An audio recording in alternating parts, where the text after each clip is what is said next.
that has nothing to do with bettering any child's education in this town. I think this is more appropriate for next Wednesday evening myself. No, but I mean, just to get it out there, because this is I'm what's just saying, going this on. is a school board issue, not a selectmen's issue. Well, it was just talked about, Peter, Right. about the money that, it was just brought up, how much of everyone's tax bill comes out to the school. For example, just at the last school board meeting, they reported that they are holding $38,138 for a generator. But they put a generator in at the public safety building, so now, well, the generator we won a few years ago was $60,000. So maybe we'll hold on to this $38,138 for maybe a few years down the road when the addition goes on, even though we have a declining student population. That doesn't... Also, the school department is spending in excess of $72,000 a year to warm up school buses. But yet, we want to cut out a day at the dump.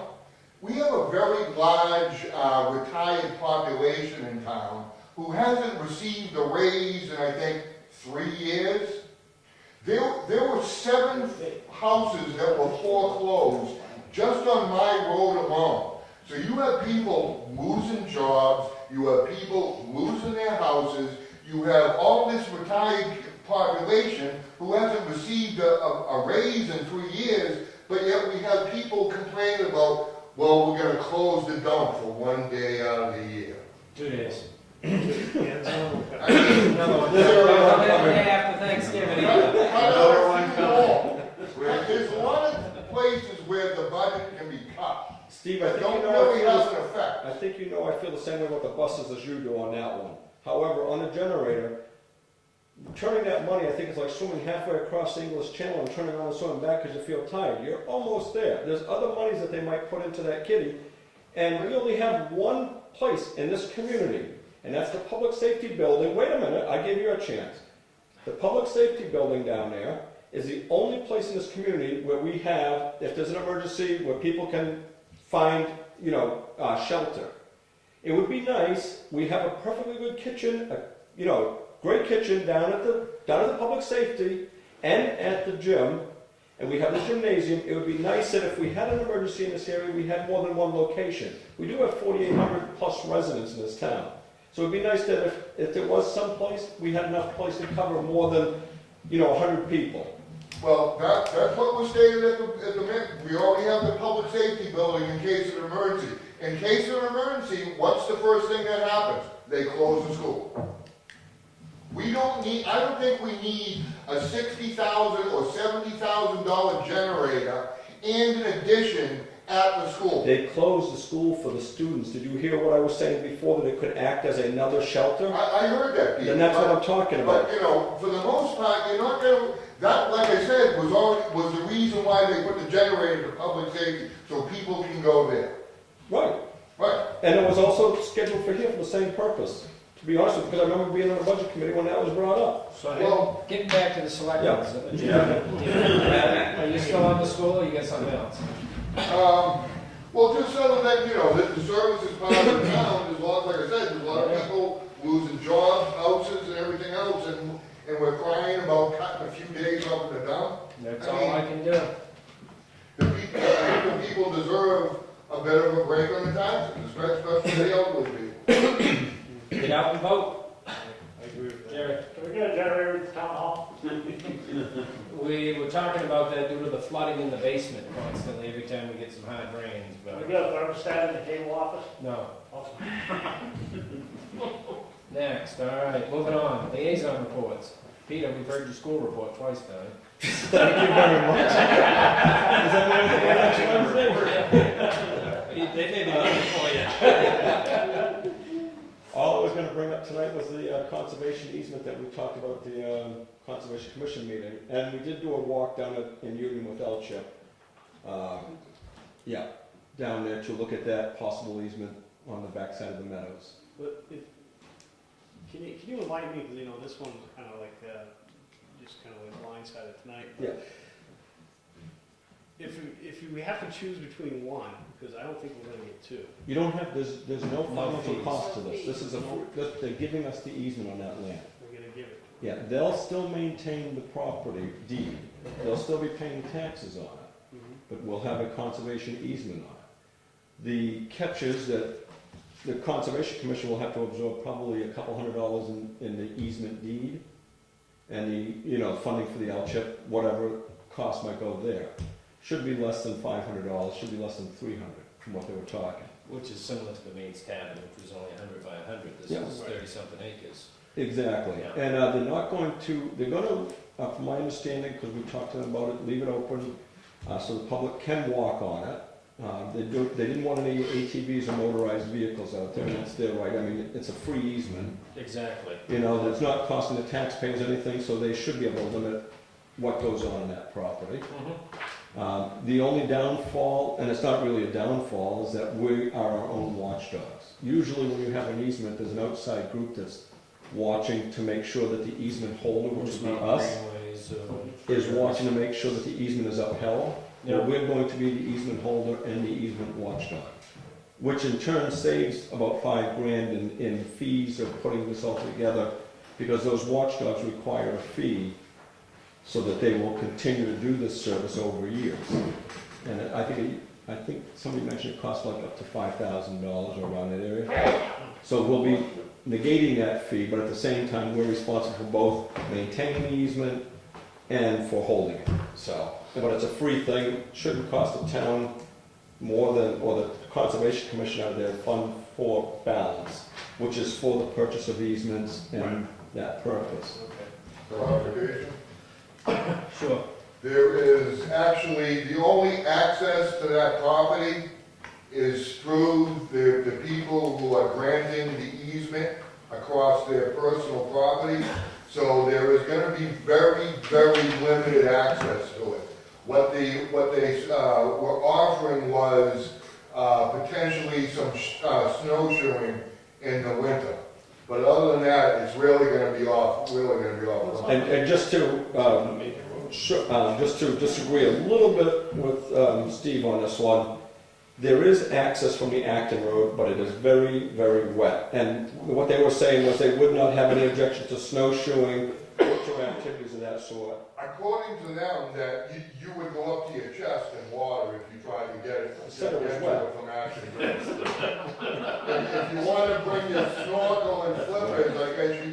Trust me, Steve, I've snowshoed before. It'll keep you afloat on the snow for quite a ways. But what, these folks own this lot right here. Yeah, This is their residence. 17, right? Yeah. And it's a free easement. I mean, I talked to the people about it at the public meeting, and now we have problems with the water flow down Perkins Hill Road.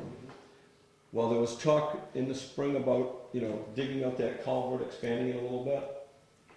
If we could talk to the people that are in between that lot, it might make a nice avenue to, there's already, I think, it looks like a corridor for the water to head down through that area. Drainage ditch. And I talked to these folks, if they'd mind if we channeled that, if we diverted some of that water that way, if we had everybody's permission.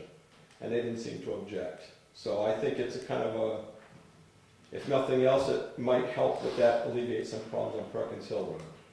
Not to guarantee that it will, but maybe. You can see it's loaded with hydric soils on that Acton Ridge Road side. Do they got a cost of the Union Metals yet? I'm not privileged to that because I'm working with the landowners at Forester. Okay. Have you heard anything about that? No, And he couldn't say because I'm standing right here, sitting right here anyway. no, but they don't anyway. They don't? No, they're still waiting on, we just had a sidewalk Monday with LCHIP. And now we have to wait for their response. Supposedly Fish and Game is, I guess, pretty much 100% from their end for their part of it. But we're just waiting on LCHIP and they don't wanna put together a number yet without knowing exactly how much money they're gonna have coming in. Did the appraisal come back yet, Steve? Is that something Yeah. Okay, so they're not waiting on the appraisal. No, they're just waiting on hearing back from LCHIP, and I think she said, December 12th, they're having their meeting, and that's when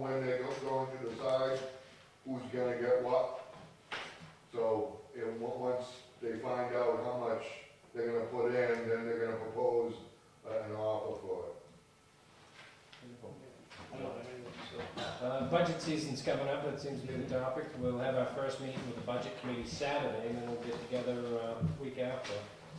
So, Make sure This they do Saturday? it. donuts this Saturday, This Saturday? the Saturday, 9 to 1. 9 to 1.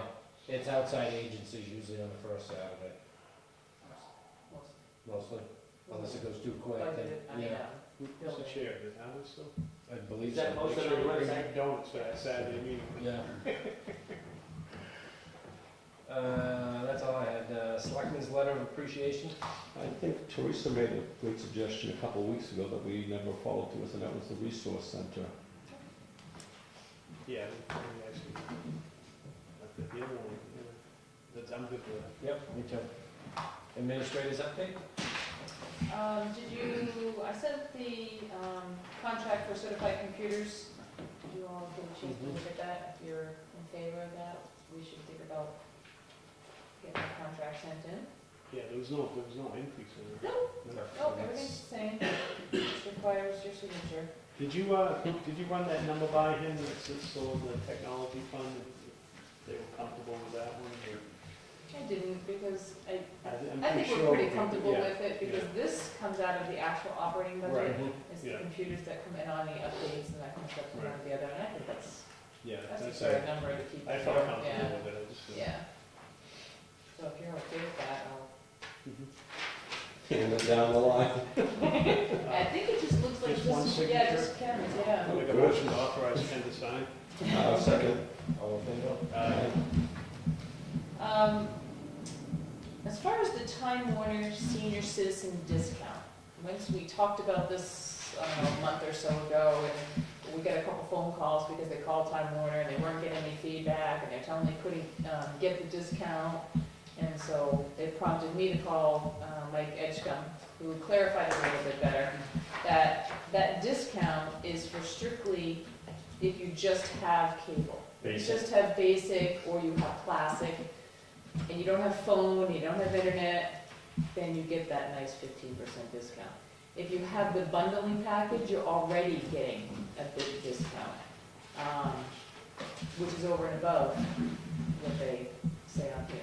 So I mean, they can still call, but he feels people are still getting a better discount with bundling than they would be Bundling. with the, Yeah. yeah. So that's a little clarification on that. So Dave did his thing. The ash pile. I sent you all things from Robert Saunders. I don't know if you had a chance to look at it, the cost for the There's a lot less than I sampling. thought. A lot less than I thought too. The trustees, did you run that by them? I did run that by, as far as using the landfill money, Yeah, for the future cleanup, and they're fine with that.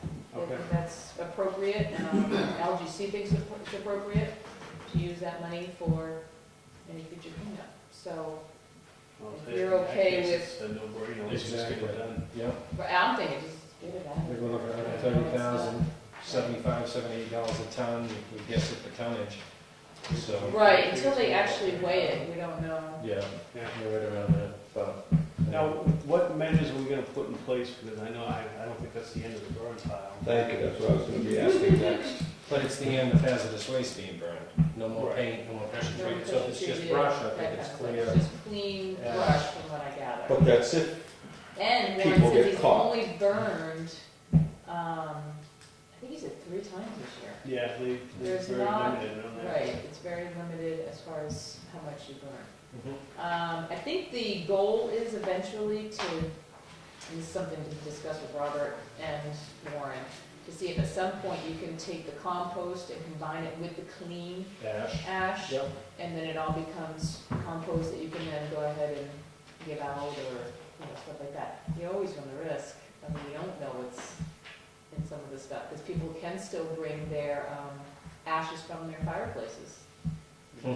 So you don't know what they're burning in those. maybe Outside that's pits. something. Well, maybe you have a separate area for So that. they might wanna think about putting Yeah, that well, kind yeah. of stuff in a separate, and just doing the brush pile